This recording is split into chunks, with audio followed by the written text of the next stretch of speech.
Ladies and gentlemen, we do not have time for title cards today. We simply do not have the time. We got to jump straight into this video because what I just watched was one of the best basketball games I've ever seen in my life. It was so chaotically stupid and basketball sensibly brilliant that I just...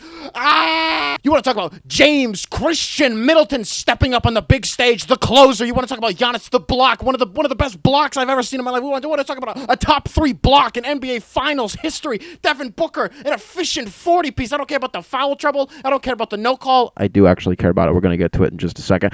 Just a masterclass. I mean, really, how much fun are we having right now? And I know that most of you guys are like, well, Nick, you're just excited because Milwaukee won and you're rooting for the Bucks. I don't want you guys to think that I'm like anti-Phoenix. I am pro-Milwaukee, but I made an entire video about Ayton. I talked about how I thought that they were actually going to win this series. Like, I love everything about Phoenix. And one of the big reasons why I thought that Phoenix was going to win the series, and obviously still could, is because I believe that they're more disciplined. And one of the things that I love the most about the Suns is I think that their players, they're like 4 through like 9 know their roles better than Milwaukee does. And what I mean by that is think of a guy like Jay Crowder. Well, Jay Crowder is just, we know what Jay Crowder is. But Cam Johnson, for example, he knows that when he's on the floor, he's got to do a few things. He never tries to do too much. He always knows that, okay, I either got to shoot it off the catch, I got to do some stuff off the ball. Like, he's not going to take guys off the dribble too much, but when he does, he can go berserk. Like, think Game 3, he had that poster on PJ Tucker, and then wait, did that get called back? No, it was originally called a charge. I don't remember what it was. No, I don't remember what it is. It got called a block, I'm pretty sure. And then it was like literally on the next possession, he just goes like from half court, takes 3 dribbles, takes the baseline, and does like the up and under at the rim. And everyone's like, what in the world? Cam Johnson had 10 or 12 points in the third quarter. Like, he will go berserk. I think he makes the first shot of every game that he takes since he entered the league. Like, that's a guy who comes in and knows his role. And I think the opposite side of that is you look at a guy like Bobby Portis who knows his role for Milwaukee. And that's not to say that Milwaukee's guys don't know their roles. Sometimes Chris, it feels like, shoots because he thinks he has to early in games. Like, we've talked about this before. Sometimes it feels like with James Middleton, because tonight he's James Middleton. Sometimes it feels like there's a what I said before is there's a palpable difference between him shooting because he thinks he has to and shooting it because he's like, oh yeah, I'm that guy. And I don't know what's going on with Drew Holiday either. You guys always tweet like the Drew Holiday make a layup challenge. All jokes aside though, please start doing that. Devin Booker tonight was brilliant. And I know, like, again, that foul thing was weird. Again, we're going to get to the refs in just a second. But Devin Booker tonight, the level of shot difficulty on both sides tonight was just so unbelievably intense, especially down the stretch, and Devin Booker was knocking down everything. And it feels like we finally had that Devin Booker game where through the first 3 games you're thinking, okay, if the Suns win, it's Chris Paul. And then the runner-up for Finals MVP, sorry. And then the runner-up was like DeAndre Ayton, probably. And then after that, it was like, I guess you would have to just give it It felt like it was always going to be Chris Paul just from like a narrative standpoint, and also because Book was kind of been weird lately. It felt like he was going to need to just explode for like 45 points. He needs to at least exceed 40. We finally got that again tonight. He's definitely going to have to do it through games 5 and 7 at least one more time and not shoot like 4 of 25 and only score 10 points. I think we're past that point for Devin Booker. So much fun. I mean, that was just a brilliant performance from Devin Booker.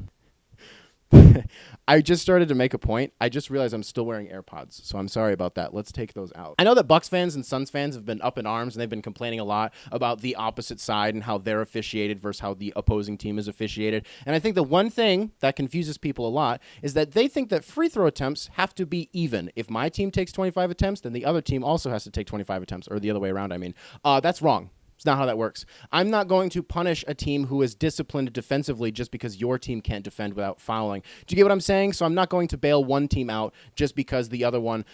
I'm not going to punish a team if they can defend without fouling. Now, that's not to say that necessarily either side is doing that. I think Milwaukee is more disciplined defensively. That's sort of been their identity under Mike Budenholzer. But the one thing I do want to say, tonight was weird. Tonight was really, really weird. Game 4, super duper weird. Because it was such a weird hybrid of letting them play while also calling like super like backyard ticky-tacky fouls, and it got to a point where it was annoying. And obviously the Booker no call on Drew Holiday in transition, which would have been a 6th foul, which would have taken him out of the game. It ended up not mattering because, but the one thing that people were saying was like, why did Booker even take that foul? They said it on the broadcast. They're like, why did he even try contesting that shot? What you have to understand is like when you are on the level of being a competitor the way that Devin Booker is, A guy like that has nothing to do with him not having the presence of mind to realize something. He's not thinking about, oh my gosh, I have 5 fouls. Like these are snap decisions that these guys are making.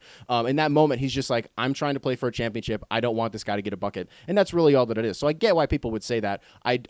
But I don't get why that wasn't a foul. Why was that not a foul? Overall, I think that each game has sort of had its like weird lopsidedness, but for the most part, it's just been weird. Like even though I do my Bucks thing, Bucks fans have been like, oh, the refs are just they're rigging it for the Suns. No. I wish that I think Giannis is definitely getting his foul calls now, but the dude for the first 2 games was just getting absolutely abused. And I just, this is the most fun I've had watching the finals in terms of what the matchup is, and maybe since 2016. Because like when you think of last year in the finals, 2020, it almost feels like it was a weird fever dream in the bubble. Like we think about it and we're like, oh yeah, the Lakers won, and then you kind of move on with your day. But what we do remember from that series, if nothing else, was Game 5. Game 5 was, hey, LeBron has never won the finals in 5 games before. This Heat team is, the way that they stacked up, it was just, and then Jimmy Butler just delivers, and you guys know how much I dislike Jimmy Butler, but that what a performance from Jimmy. He had the hunched over thing, probably because I'm not going to make a Rachel Nichols joke. But that was a masterclass. That was tonight. Like, I hope that we remember Game 4 of the 2021 NBA Finals the way that I am being a prisoner of the moment right now, and I hope I'm not, looking back on this in the future and thinking, like, maybe I was being a little bit hyperbolic. Absolute classic. You want to talk about the Giannis block, just Devin Booker just absolutely exploding. The Chris Middleton closing the game. I'm surely Drew Holiday stinking again. You almost just hope that Game 4 is a precursor for Games 5 through 7. You hope it prepares us for the absolute... Like, I'm going to assume this is going to go 7 at this point, because if we're just going to trade wins, which technically Phoenix Suns fans, that would mean you're going to win in 7 games. Unless Scott Foster's on the call for Game 7, then congratulations, Dear District, because, well, weird Chris Paul game. Weird stuff from Chris Paul. Uncharacteristically weird with his carelessness with the ball, attacking the elbows early on, really quick, really elusive, running around the floor, doing his normal Chris Paul thing, dribbling underneath the basket, small guard thing. It's what they all do. It's one of I hate when guards do that, but I get why they do it. Also, it's Chris Paul. I don't care what you do. You can do whatever you want. Just weird tonight, though. Didn't love that. But Devin Booker, DeAndre Ayton. Oh my, DeAndre Ayton. And even you want to talk about Jay Crowder on both ends tonight. Unreal. I'm just really happy. And it was weird because, again, even though I'm rooting for Milwaukee, I was getting to the end of that game. Maybe it was in like the end of the third quarter or something like that, and I was kind of like, I think Phoenix might win this game. I think Milwaukee's going to pull it out, but I was like, I think Phoenix, they could close this really easily if Booker's able to stay on this trajectory. I wondered if maybe Monty Williams should have brought him in a little bit sooner. Even I know he had 5 fouls, but it just feels like, I don't know. It's not really worth getting into. And I was just like, even if Milwaukee loses this and they go down 3-1, like, the only thing I'm upset about is the fact that this finals is going to be over sooner, right? You know what I mean? Because 3-1 isn't insurmountable. We know that, but it's like, going back to Arizona wouldn't be great for Bucks fans. And I was just having so much fun watching the game that I really didn't care who it was. Because even though, again, it was super ticky-tacky with the foul calls, it was just really bleh, and all over the place with some of the flops and all this stuff. There were so many pockets of just great. You guys know me. I love when teams just throw the ball out there and they're just like basketball. Like if we had a leader in the clubhouse for basketball right now, Phoenix and Milwaukee, 1 and 2 in some order. Guys, I can't. I'm having so much fun. I don't care who wins at this point. I really don't.